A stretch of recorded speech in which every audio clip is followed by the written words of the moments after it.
You're listening to the Fooled by the Root podcast. This is your host, Heidi Marble. I'm really happy you're here to listen to this episode with beautiful Molly Washington. Molly is a split feather lost bird, meaning Native American adopted person foster child. She is also an attorney who serves as a chief operating officer for the Oregon chapter of the National Association of Minority Contractors. This is a nonprofit organization that supports and advocates for the inclusion of BIPOC contractors on construction projects, with the goal of achieving economic justice.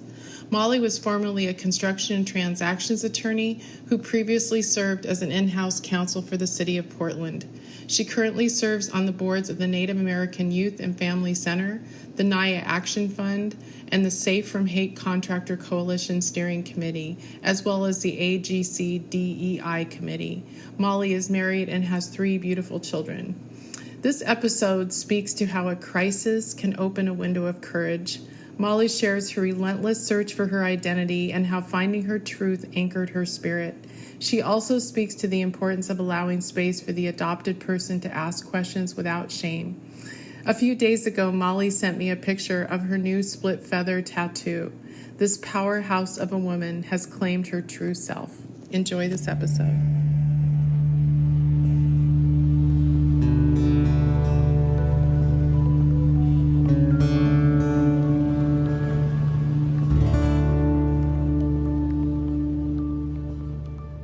So Molly, welcome to the podcast. I'm so happy you're here. Thank you, Heidi.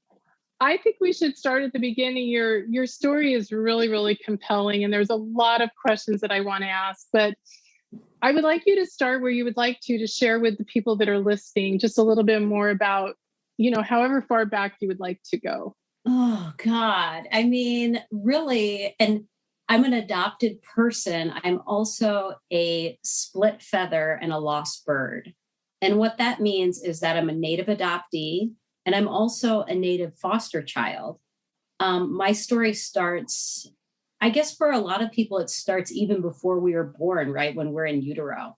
And, in telling my story, sometimes I start kind of at the point of when I made the decision to start the journey of discovery of my, ethnic identity and my biological family connection. Sometimes I start at the very, very beginning, like being a person born. And so I'll start there, I guess, because maybe that merits a little explanation. So I was born on November 19th, 1980, and I was placed for adoption. The decision to be relinquished for adoption was made before I was born. And I later learned that I spent 3 days in the hospital with my biological mother, and then I was transitioned into foster care, where I spent 3.5 weeks. And then my parents adopted me, came and picked me up from the adoption agency. So I guess I had 2 relinquishments, then the one shortly after birth, and then the second one at 3.5 weeks. So I guess that some people use different terminology. Split feather means Native adoptee, and lost bird means Native foster child, and I am both. And that's been kind of an interesting thing to think about because, when I think about foster children, I think about older children or children who have had a lot more time with biological family before they're transitioned out, or children that end up with biological family or somehow reconnecting. But the reality is I was a foster child for 3.5 weeks. And then I was also adopted. So Molly, I'd never heard like this, the split feather. That's just such a beautiful and heartbreaking reference. Yeah, it is. So tell us what it was like for you as you're growing up and you're becoming aware. Were you told that you were adopted? What were the circumstances? What was it like for you growing up? So my parents always told me that I was adopted. And for me, it wasn't the story of being born. It was the story of the phone call when they called and said to my mom, "We have a baby girl for you." And in my childhood, my memory of the story was they called and they said, "We have a baby girl for you." And my mom and Dad went to go pick me up, and I was wearing this ugly dress. And so they changed me out of it and put me in this nice sleeper. And then they took me home, drove me home. And that was a story. And there's a picture of the first time that they see me holding me in the adoption agency. And later in life, I mean, within the last 2 years or so, I've learned more about that story, and that the foster mom had called my mom and said, she cries a lot. Are you sure you want her?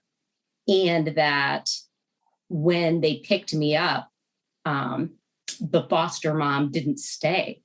She had left, but she made sure to tell the adoption agency she wanted her dress back.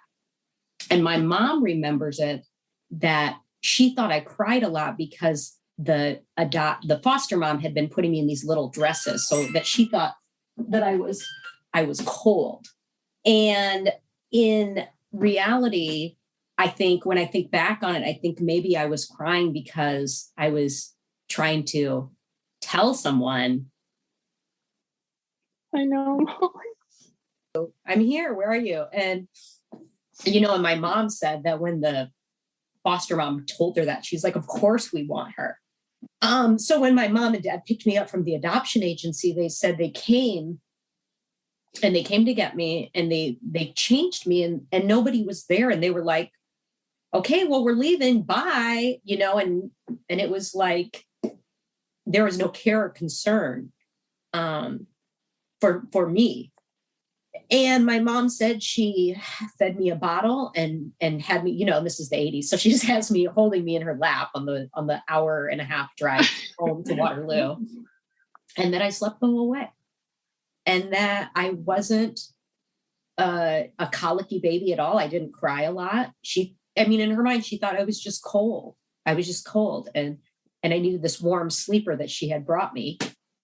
And maybe I was just waiting for my home, for my family. And then I found that comfort with them. So that was really, those stories that come later that challenge a little bit of what you had previously known about yourself become really important as you progress on this journey of identity and self-discovery, at least for me, because growing up as a split feather, as a Native adoptee in a white family, my mom, white, brown hair, blue eyes, very pale, fair skin. My dad, white, blondish, sandy blonde hair, blue eyes. My brother, also adopted, but also white, blonde hair, blue eyes. And I was this, brown, dark-eyed, dark hair, thick eyebrows, thick eyelashes, little girl.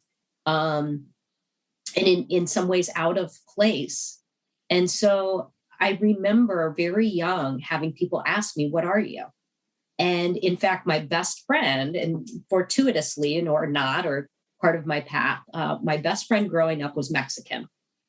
And she asked me when we first met each other in third grade, she was like, asked me, of course, what are you? And I said, I don't know, I'm adopted. And that was always my answer because I didn't have one. So it was always, I don't know, I'm adopted. All of those words together, just like that. And I've said that, I can't count hundreds of times I've said that answer. And so she asked me, Molly, what are you? I don't know, I'm adopted. And she didn't believe me. She's like, I don't believe you. I was like, ask my mom. That's what you say when you're a kid. Ask my mom. She'll tell you. Right. So she asked my mom and she said, Mary, is Molly adopted? And my mom said, yeah. And she said, oh, like kids do, like, oh, really? And she really is. And her mom, I remember her mom even asked me, what nationality are you? And it being the same, and I think she was asking the same question, not are you American, but like, are you not white is what really people are asking me. Are you not white? Are you something in addition to white? Are you something other than white? And that was my experience in not knowing. So I grew up that way until I was 37 years old. And really, my husband is Black and white and Middle Eastern. And we had our daughter when I was 27. And I remember when I was pregnant with her and just feeling this sense of relief that she would know what she is, because she had Black curly hair, brown skin, dark eyelashes, dark eyes. And I thought, her dad is enough. So when she gets asked this question, she can say, I'm Black and I'm Middle Eastern and I'm white. And nobody will question that. And it won't be, but what else are you? That will be sufficient. And I thought that's all she needed to know. I really thought that, which was very dismissive of how important the half of me that I gave to her was. But at that time, and the way that I had grown up, that this question, with this unanswered question, wasn't like something to really delve into or to explore, and the information wasn't there. The information on my adoption papers said that my biological mom was all of these things, French and Bohemian and, some German and things. And that my biological dad was white and freckled and red hair and French. And I mean, all these white, ethnicities. It was just a question mark. It was a question mark for me. And so after my daughter was born, I started to rethink adoption a little bit. And I really kind of started to think, because, being a mother, and going through pregnancy and birth and delivery and nursing and all of these different pieces, and your body yearns for a baby. It is making milk, and you have these very biological feelings towards this child that grew in your body. And, I started to think about it a little bit differently, and thinking at that time, maybe my biological family would want to know I'm okay, because that's what I would want to know. But I didn't explore that any further at that time. I had a son in 2012, and I was 32 at that time, and 31. And then I got pregnant with my third child. And it was when I was pregnant with my third child, and that was in 2017, I had kind of a life event where things were not great for me. And I think we all go through those at some point where you start to question a lot of things. And I think at that point, for me personally, I'd really hit a low. And the low was so low that it felt like, in some ways, that things didn't matter. And in that moment of nothing really mattering, it was also this moment that I found courage. Because if it doesn't matter, then you kind of have this window of opportunity to be courageous in things. That may sound strange, but that's how I recall that time in my life, how it couldn't get any worse. So who cares what this piece of information says about me, or how it may challenge my own perceptions of myself? It can't get any worse. So I decided to do a DNA test. Almost like as, even clicking the button to say, order it, here's your credit card information. Yes, submit order. I just, it was almost like I just, boom, hit it, hit it. Okay, it's done. I did it. It's coming. And I remember my husband even being surprised that I had done that. Because people had asked me all my life, do you want to know? Do you want, and, people would coin it like, do you want to find your real mom? Don't you want to find your real mom? And I was like, well, I have a real mom. It's my mom that raised me. And, there's a lot of time there where I said, no, I have everything I've ever needed. I don't need to find them. And, that was, again, still very dismissive of this question mark in my identity. But it was, as much as it was in my face, it was also like I couldn't touch it. I couldn't open that book, for a lot of reasons. You don't want your family to feel like you don't appreciate them, or that they're not enough, or sad that you are missing something that they really have no control over, that it wasn't their fault, but maybe they would feel responsible for anyway. And you don't know what it says about yourself. I don't know. I think we're not maybe given, at least at that time with adoption and the way it was, and being closed adoptions and things, just not really given the space to talk about that or to reflect on what it means. So I decided I'm going to do this DNA test. And what I didn't realize, I guess I should have realized, I didn't realize it, was that the DNA test would not only tell me my ethnicity based on the way my DNA, the DNA will show your ethnicity based on other people who have had their database, right? And they do a lot of work. I mean, I spent, I don't know if I'd say 1,000 hours, but I bet it's close, researching it, everything, because I'm an attorney too. So of course I have to know, I don't take anybody's word for anything. So I'm researching, well, how do they figure out these database? How do you know that this is true? Because another core piece was like this core piece about truth and honesty. And that's why I never could say anything more about who I was. Even if people would accept it, I could have said Mexican, I could have said Costa Rica. People would guess too. That's the funny part.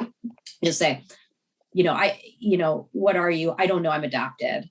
And some people would say, well, I think you're, and then fill in the blank, whatever you think, all sorts of different things. Hawaiian, Costa Rican, Puerto Rican, Italian, Greek, Native American, Romanian, all sorts of different things, right? And sometimes I say, I don't know, what do you think? And then people would guess too, and it just kind of depended on my mood or if I was trying to deflect, because I could see the question before it was even formed. I could tell before somebody was going to ask it that it was about to happen.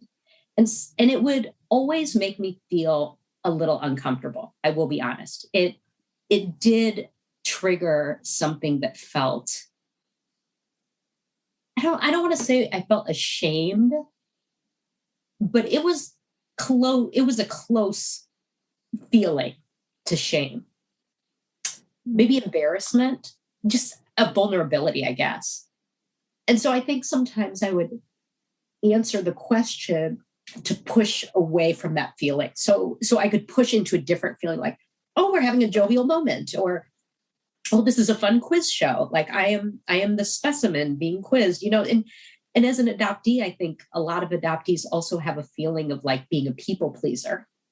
So you don't necessarily set your boundaries. You work with the boundaries others set for you. And so I think it was probably a combination of all of those things. So anyway, I did the DNA test, and the day before I had my third child, I got the results back, and it was like midnight. And of course I'm not sleeping because I'm like a zillion weeks pregnant. I'm huge. I'm like having a hard time moving. I have to go to the bathroom every 30 minutes, And so I end up, it says, your DNA test is back. So I click it and I open it up, and it says I'm a quarter Native American, and I'm like a quarter Iberian, which is like Spanish Peninsula, Portugal area. And then half like English and Swedish and Irish and a couple other countries, and like 5% a couple different countries in Africa. And this is how deep my socialization had ingrained itself, that when it said Native American, I thought, well, yeah, I'm Native American. I grew up in America. Was like the first thought that went through my head, which is so irrational. And I started researching, what does it mean Native American? Like where in America am I native to? And I was like reading and researching and reading and researching. And eventually I like accepted that the truth was that I was Mexican. This is what I decided based on a couple different pieces of information. And what I didn't realize at the time when I did the DNA test that tells you about your ethnic DNA was that it also matches you with biological relatives. And I don't know why, but I just didn't think about that. And I had a cousin that popped up right away, a first cousin. And I thought, oh my gosh. So, and I'm going to send her a message. I just sent a quick, they let you DM. So I sent her a little quick message that, oh, it looks like I'm adopted and I did this DNA test to find, my ethnicity. It looks like we're cousins. That's exciting. And, exciting to learn we're Mexican. And she emailed me back right away almost and said, we are Apache from Mexico, but we're not Mexican. I also matched with a second cousin. And I said basically the same thing. And he emails me back and he says, we're Mexican. I was just down visiting the elders in Mexico a year ago. And I have a third cousin who I emailed. And he emails me back and he said, my mom left when I was 6 months old. I don't know. I always thought we were Puerto Rican. And any of these could be true based on the DNA. And so it was at that moment I realized that not only does this journey, this DNA test open up all of these different possibilities, but in order to find my truth, my core truth of who I am ethnically, I have to find my biological relatives because they will tell me who we are. And so that began my journey of reclamation with my biological family. Gosh, Molly, there's so much in there I want to discuss. I know. When we talked on the phone before our interview, I got the sense that you're a fighter and that you have a lot of courage. I just felt that from you. And one of the things that really stood out is that window of courage. But I didn't know it was associated with that deepest, darkest part of your life and that those two things go together. I think that's going to be really meaningful for people to see that, you can come out of these things. And adoption it's very, very painful. So as you're reclaiming, I've never really heard it termed that way. I love that. You're reclaiming something. So tell us about, the next part as you're beginning to fill in the blanks, and what is that doing for you or doing to you? Oh, God, it's doing everything for me. I mean, I was able to I found my biological father's side first. And initially, I thought that my biological mother was my Native American Mexican side of my family. And that actually turned out to not be true. And I started connected with a cousin. I took my DNA and I splashed it on like 6 different sites to see how many people I could connect with. I was in full on mode of acquiring knowledge. And I was researching every day and trying to find any little piece of information. And I found my biological father's side through a cousin who reached out, who reached back when I reached out. And we talked late at night a couple times and she just thought, I really think it's these cousins that live in this area of Iowa. And I'm going to talk to this cousin and see. And so she was reaching out to this cousin and, I'm doing my own research on the side, and she ends up agreeing to take a DNA test. And she turns out to be my aunt, my full aunt. And she has a sister. And then she had 4 brothers, 2 of whom had previously died. And one of the brothers' daughter was that first cousin that said we're Apache from Mexico, but not Mexican. And so since she's my first cousin, her dad can't be my dad because he's my uncle. Okay, so he's off the list. Now there's 3 brothers, 2 of whom have passed away, one of whom had a son. And his son and I actually have the same birthday, different years. And so when we find out my aunt is my aunt, she asks him if he'll do a DNA test. And he said yes. He did it, comes back, he's my cousin. And so now it's between a person who is deceased and this other person who's still alive. And right at that point, I had also decided, okay, the first test I took was ancestry DNA. So I decide it's Ancestry and 23andMe. You can't upload your DNA to the other site. They keep them separated. So if you want the matches on both sites, you have to do both tests. So I had done the 23andMe too. Because at that point, I'm like, I'm putting so much time and energy into this. I'm not going to let $100 stop me from like another 7 million potential hits. I'm like, Give me those hits. So I did that test. And one night, another sleepless night for me, I'm just scrolling and I see that I've got a match and I open it up and it's a half sister and it's my other side.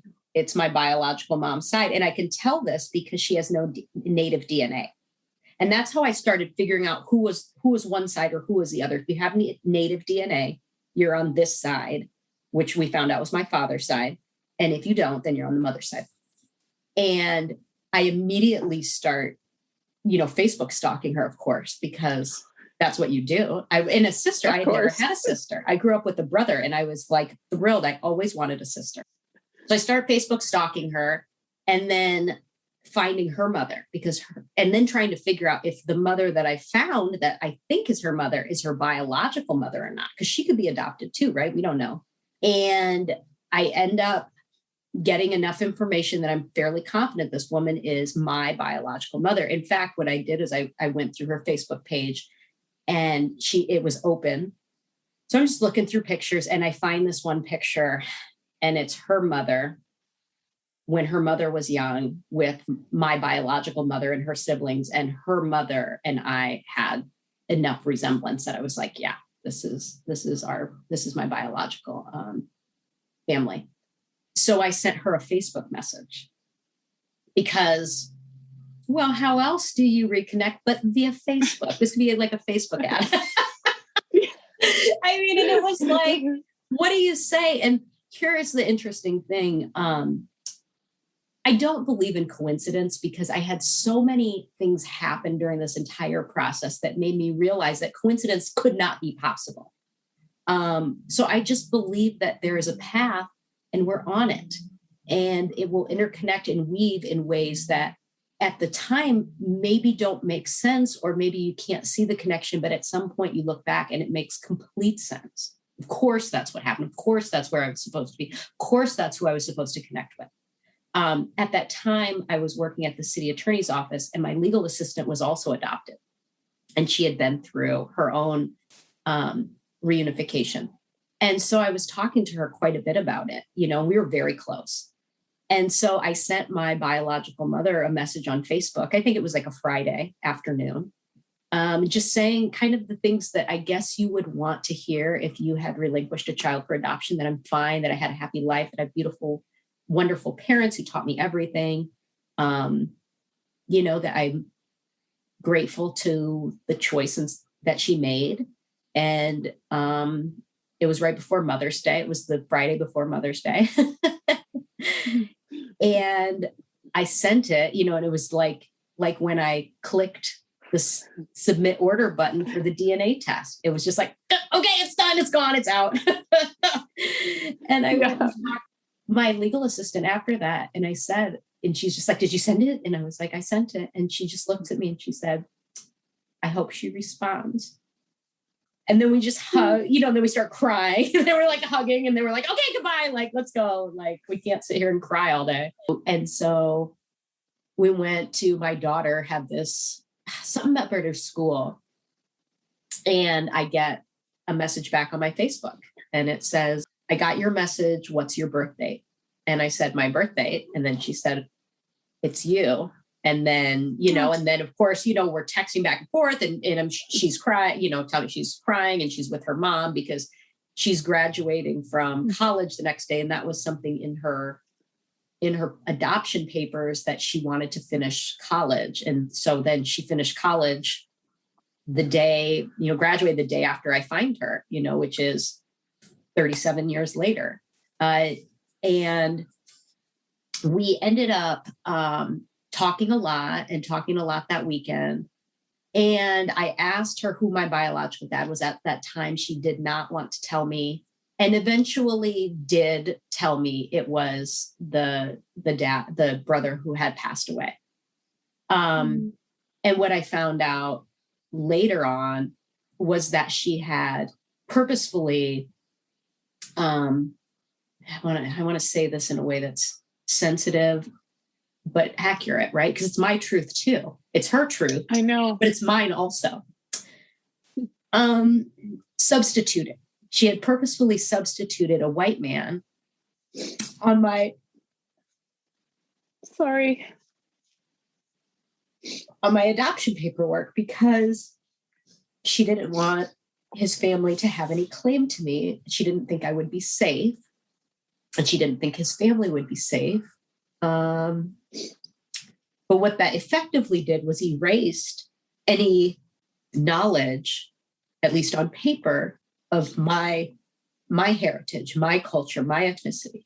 And the funny thing is that the blood is strong and the DNA is strong. And when I was born, I have this thick black hair and these dark eyes and this olive skin that couldn't be erased, no matter what those papers said.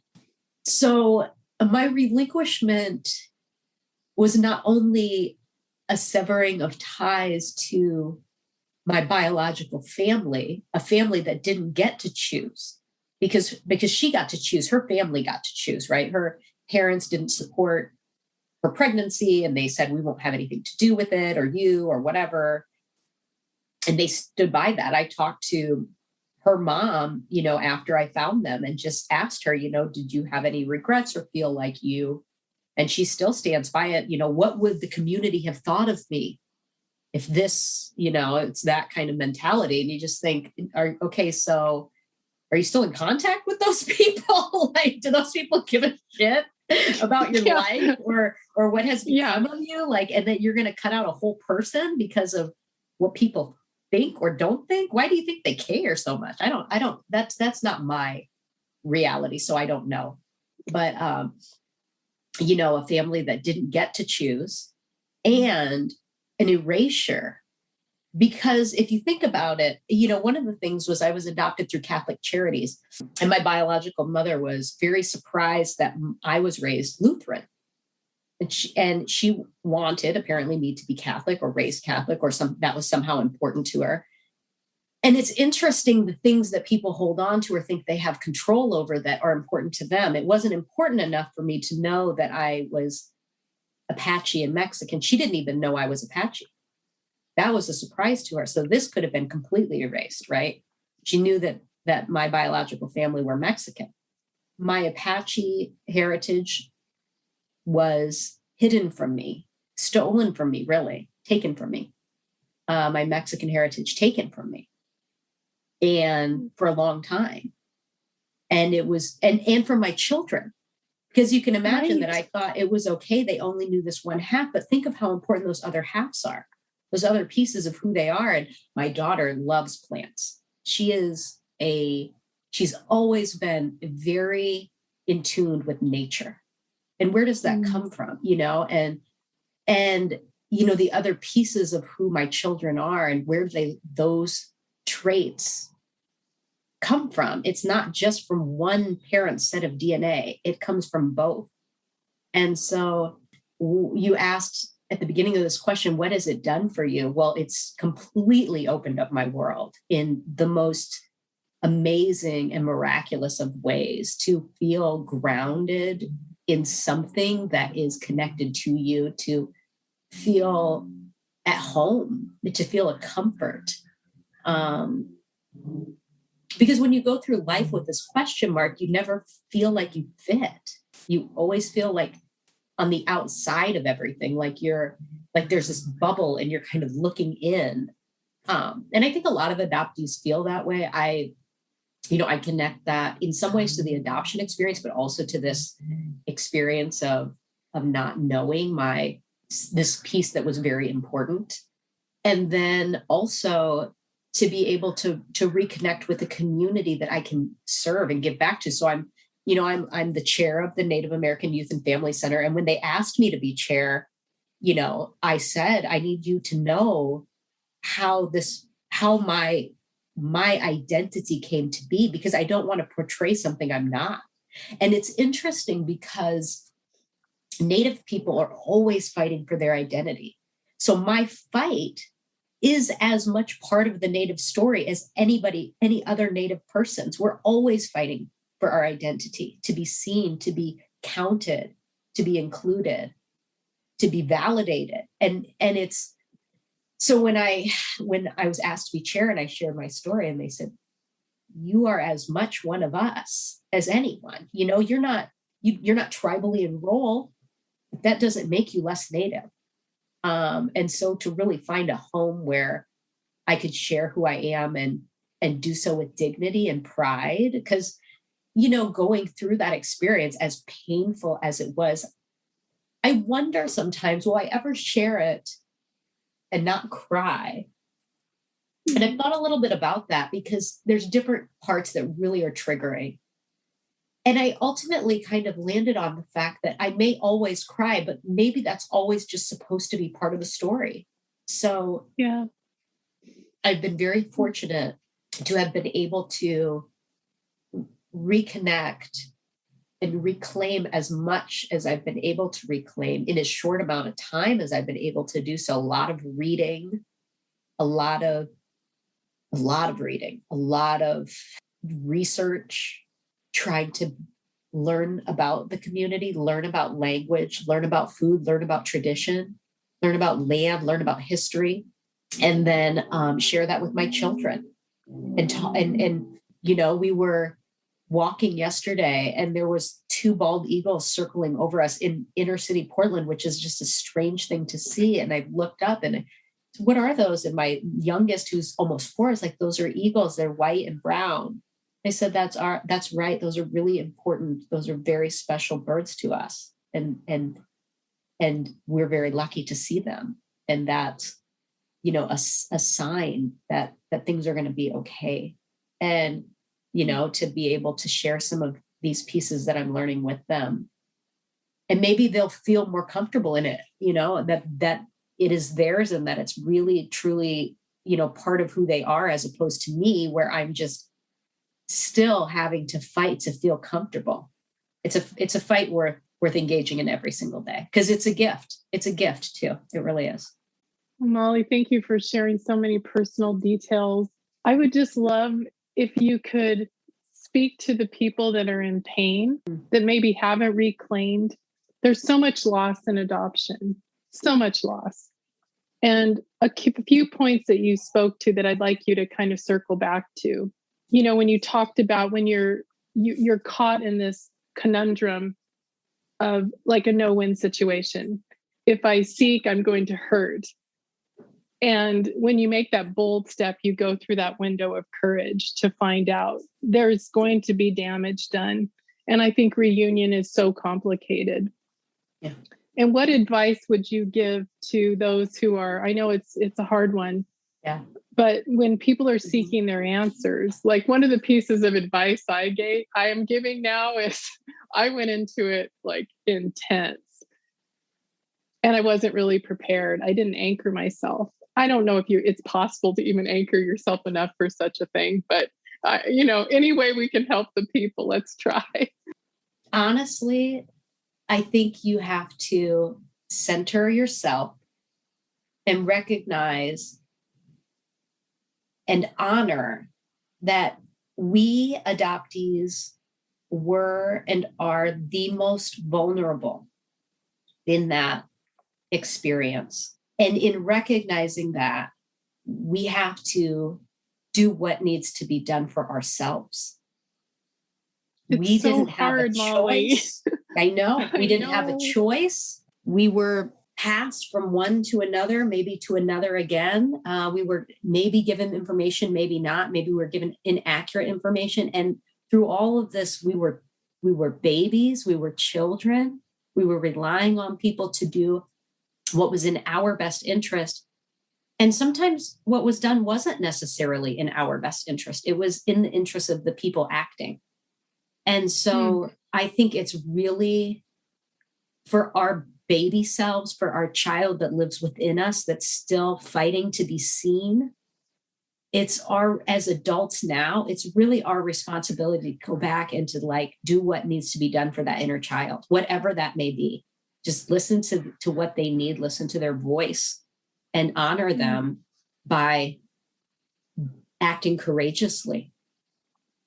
Yeah, that's so beautifully said. And I think, and I know many people can relate to this, is you really have to struggle with, is this a selfish decision? It feels selfish. I'm going to go pick this for myself. Finally, that reclamation. Yeah. But what you just said, that's really great perspective to say, listen, I owe that innocent part of myself answers. And so thank you for framing it that way. And if you were going to speak to parents that have adopted children, Mm-hmm. what could you tell them? Because that exists in, all over the world. Yeah. And I think that a lot of healing can take place if adopted parents can really take the stance that this child also needs that reconnection, that reclamation. Yeah. I would just say for those parents to be open to whatever that child is asking for, to create space for those questions, to reaffirm that child that those questions are welcome and to answer them as fully as you can. And to expect that it's going to be uncomfortable for you and figure out how to deal with that discomfort without having to include the child in it. Because if they feel it or see it, then they're going to shut down. And really the goal is for those children to feel that they can be open with you. And that is such a tremendous point of connection for people, is that vulnerability. It doesn't actually push people further apart. It actually pulls them closer together.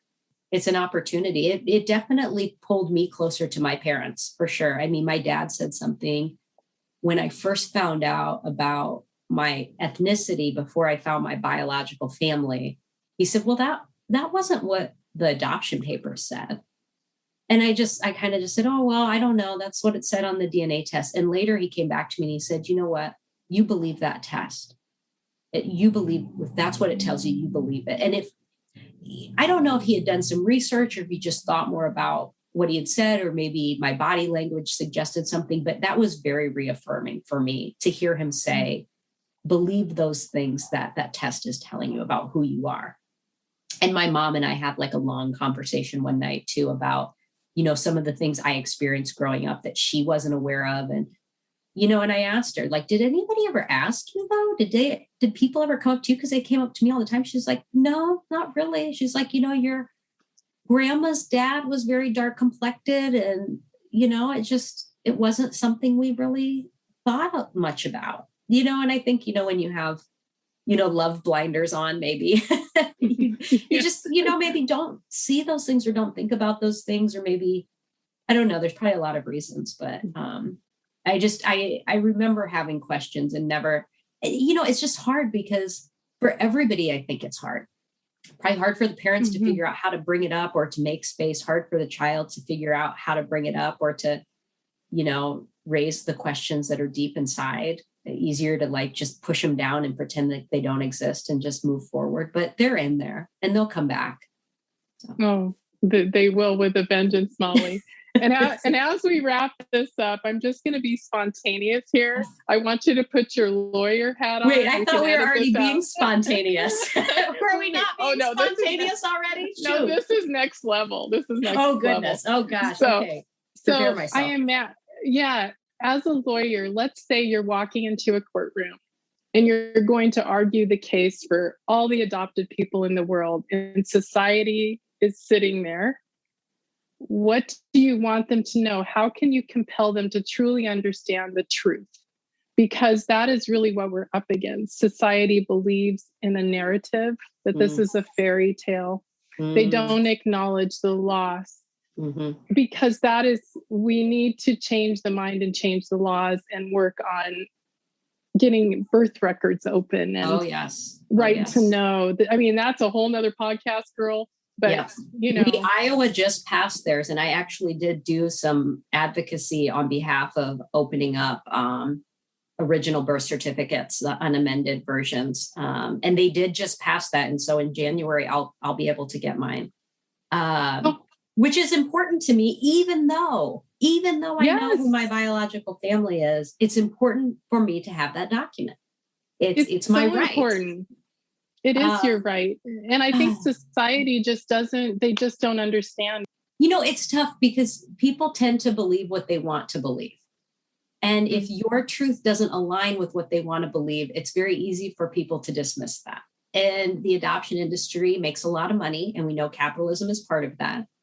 And we know that there are lots of reasons that children are relinquished that have to do with support systems, and that there's really an economic component to it. And is it morally okay to have one mother not be able to care for a child because of, economic issues, that then they have to give that child to another family that can economically provide for it? That doesn't mean that that child is better off.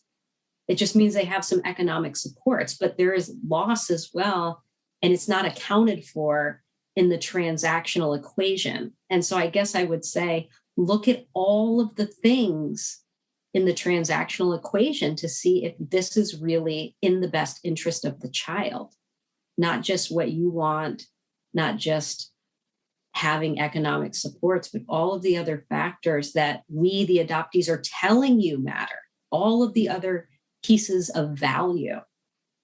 And then have an honest conversation with yourself.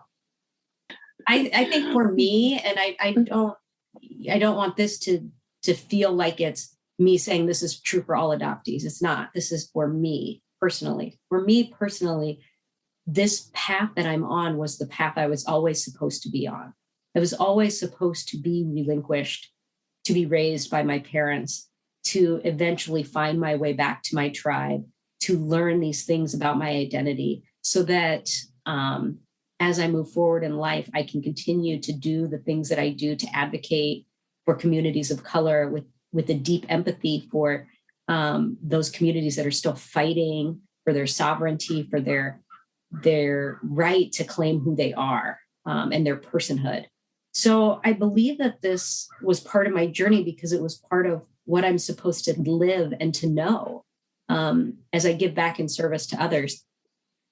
That's been right for me. I don't pretend that means that all adoptees feel like their adoptions should have happened, or that they feel okay that they were adopted. I think that there are adoptees out there that probably have a lot of pain and a lot of anger around that part of their life experience. Molly, I just so appreciate you sharing your story and being willing to go into the pain of it and the joy. Yes. And I have to say that during this whole episode, I've been hearing birds, and that has never happened before. So that is super cool that we've been talking about birds, and now we have evidence that they've been part of our interview. Yes. Is there anything else you want to say before we sign off? Anything we missed? Anything else that you'd like to express? I don't know. It's interesting because my journey is nuanced, and there are more details, and there's interesting details and twists to the whole thing. And this is just kind of the surface level of my journey of reclamation.